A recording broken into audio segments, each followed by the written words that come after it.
السلام عليكم ورحمة الله وبركاته. عاملين ايه؟ يا رب يكونوا بخير. وحشتوني يا احلى اخوات في الدنيا. بعتذر عن الفترة اللي فاتت، بس والله غصب عني كانت عندي شوية مشاغل كده وظروف. بشكر الناس اللي سألت عليا من الجداد والقدام، بشكركم جدا. يا رب دومكم نعمة في حياتي. النهاردة عندنا روتين قوي جدا جدا. يلا بينا بقى، كله حماس كده وطاقة ايجابية. قبل ما نبدأ في اي حاجة هنصلي على الرسول عليه الصلاة والسلام. والناس اللي اول مرة تشوف قناتي، يا ريت تنورنا بالاشتراك واللايك، ما يديك الاحلى واحلى. يومنا النهارده كله حماس بقى وطاقة إيجابية.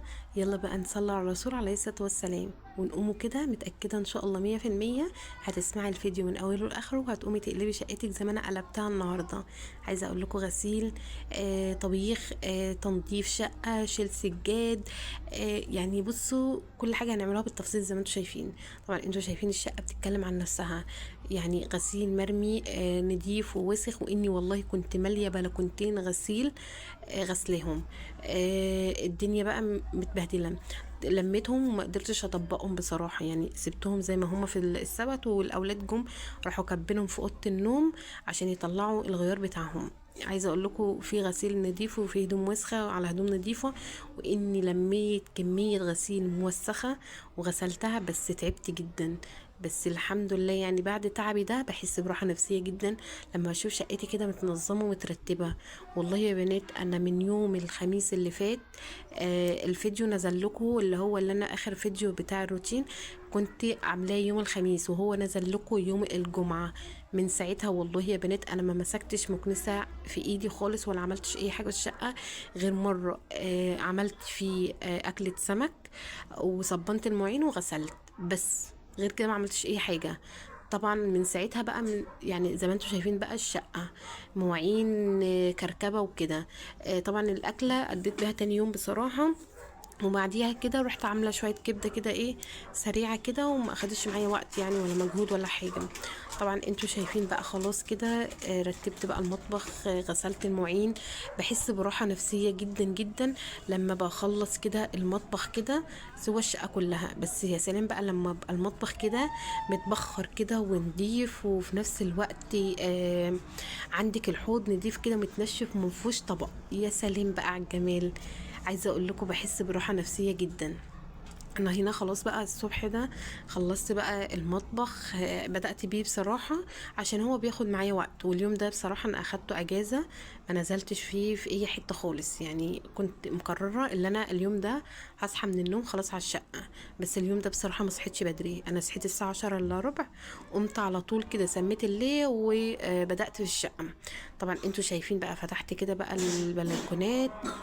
اليوم جميل جدا زي ما انتم شايفين. خلاص كده بقى فتحت هنا بقى البلكونة والشباك ونفضتهم تنفيذة جميلة جدا.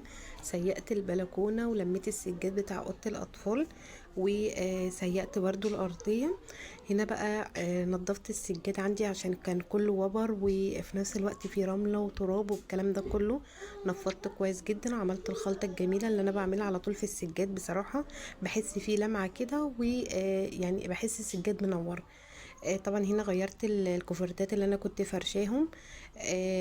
فرشت الملايات الجميله دي اللي انا كنت فرشاها معاكم في ايام العيد. طبعا هنا خلاص كده خلصت الاوضه. عايزه اقول لكم بحس براحه نفسيه جدا. يعني كل لما ابص على الشقه بره برجع احس بالاوضه دي، بحس ان انا يعني انجزت في حاجه. هنا خلاص كده قفلت النور وعطرت الاوضه ورحت قافلاها. ما بحبش بقى اخلي فيها الاولاد خالص.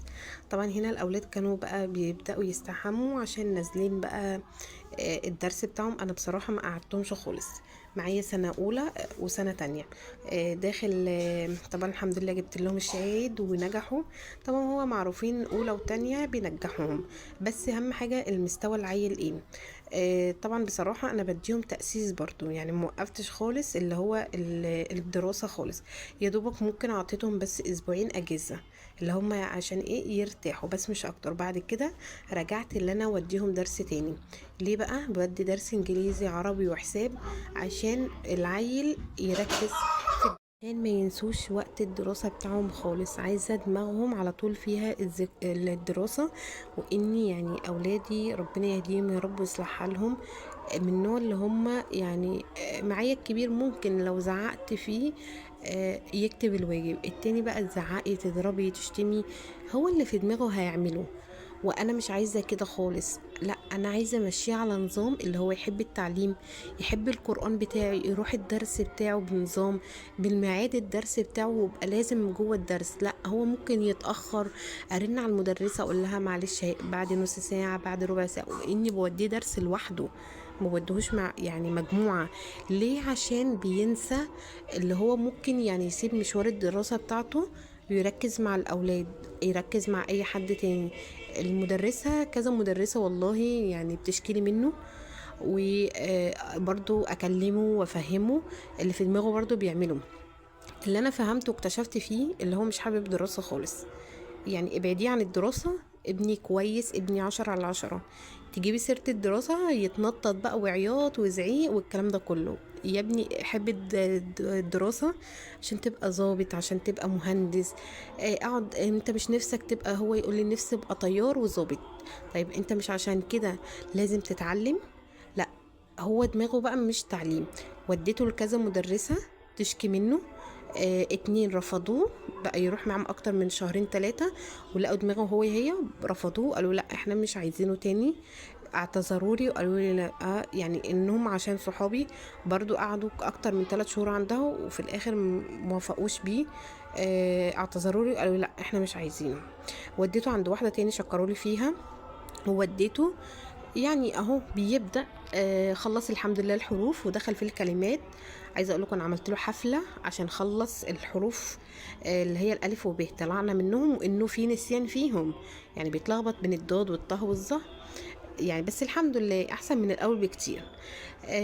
طبعا. ربنا يهديه يا رب، ويهدي شباب المسلمين يا رب اجمعين يا رب، اللهم امين. وعلم اولادنا وينجحهم لنا، اللهم امين يا رب العالمين. طبعا انتوا شايفين بقى منظر الشقة بعد ما خلصتها. عايزة اقول لكم بحس براحة نفسية جدا. تعبت جدا في اليوم ده، تعبت فيه جدا. غسيل وطبخت ونظفت الشقة وسيقت. عايزة اقول لكم انا بقيت اشيل الحاجة كلها كده واسيق، اقلب مية وشوية بقى اوكسي وديتور، وابدا ادعك في الارضيه. والله العظيم يا بنات عملت الحركات دي، بس بجد يعني في الاخر حسيت براحه نفسيه جدا. طبعا انتوا شايفين المطبخ هنا نظيف، بس عندي كميه الغسيل بقى، والحمام هنا بقى يقلب ويعدل. طبعا انا هنا بقول لكم اللي انا خلصت، بس عايزه اقول لكم قعدت ساعه ونص اللي انا بعمل في الحمام. بتعملي فيه ايه؟ انا عايزه اقول لكم غسلت الغسيل كله. طبعا هوريكم شكله. خلصت بقى الحمام. بعد الحمام صراحة خلصت السلم. سيقت بقى السلم، قلت بالمرة بقى يوم كده بقى بالمرة. طبعا هنا وانا بعمل في الغسيل كنت بغسل، كنت عاملة الغدا، عملت الغدا، عملت صينية بطاطس بالبصل جميلة جدا جدا، خفيفة في الصيف ده عشان الجو حر، يعني يبقى ايه الطماطم تقيل والكلام ده كله. مش عايزة تسبيك خالص. عملت بصراحة صينية البطاطس دي، وعملتي فراخ سلقتها، وعملتي مكرونة محمرة، بس ما عملتش حاجة تاني. الجو حر بقى وقلت حاجة خفيفة، وخلصت الغسيل والحمام والدنيا بقى بقت عندي زي الفل. وكان غدانا ده النهاردة، وكان فيديو النهاردة، يا رب يكون عجبكم وكون استفدتوا حتى منه بمعلومة صغيرة. ما تنسوش بقى اللايك من ايديكم الحلوه، واشتركوا في القناه عشان القناه تكبر بيكم باحلى عيله في الدنيا. وبشكر الناس اللي بتسال عليا، بشكركم جدا، يا رب دومكم نعمه في حياتي. ويا ريت بقى تسمعوا الفيديو من اوله لاخره عشان بجد هتستفادوا منه كتير. وهقول لك ازاي تتحمسي كده وتشجعي، وحطي لايك. والسلام عليكم.